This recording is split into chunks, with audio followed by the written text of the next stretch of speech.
இந்த காற்று கருவி தான் நம்முடைய உயர்ந்த பொருளே. சித்தாவும் ஆயுர்வேதாவும் அதான் சொல்லும். இந்த உலகத்தில் எண்ணற்ற நோய்களை சொல்லிக்கிட்டே இருக்கிறாங்க. நம்மவர்கள் அழகாக சொல்லிட்டாங்க. 4448 நோய்கள் தான். இதுக்கு மேலே ஒரு நோயும் கிடையாது. புதுசாக பேர் கொடுத்துக்கிட்டு இருக்கிறாங்க இந்த விஞ்ஞானிகள். ஆனால் நம் நாட்டு ஞானிகள் சொன்னது தான். இனி ஒரு புது நோய் இங்கே வருவதற்கு வாய்ப்பில்லை. 4448 நோய்களுக்கும் காரணமாக இருக்கிறது, காரியமாக இருக்கிறது எது? வாதம் ஒன்றை சரி செய்து கொள்ளுங்கள்ன்றாங்க.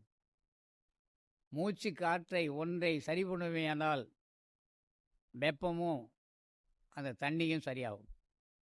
நோய் தண்ணியினால் வரலாம், வெப்பத்தினால் வரலாம், காற்றினாலே வரலாம்னு எழுதுறாங்க. காற்றினுடைய ஏற்றத்தாழ்விலே இந்த உடல் வாழ்ந்து கொண்டிருக்கிறது.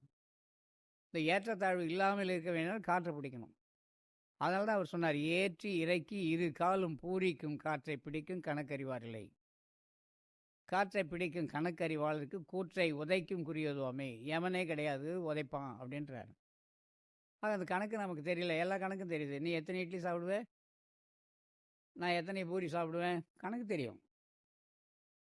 தம்பி அவர்கிட்ட எடுத்து அவர் 3 இட்லிக்கு மேலே சாப்பிட மாட்டார். இங்கே இருந்துகிட்டே சொல்கிறேன். அவர் 30 சாப்பிடுவார். வை, இந்த கணக்கெல்லாம் எனக்கும் தெரியும், உங்களுக்கும் தெரியும் இல்லை? ஆனால் அந்த காற்றினுடைய கணக்கு தெரியல. எப்போ தெரிந்து கொள்வது? இடந்தனித்திருத்தல், இச்சையின்றி நுகர்தல்.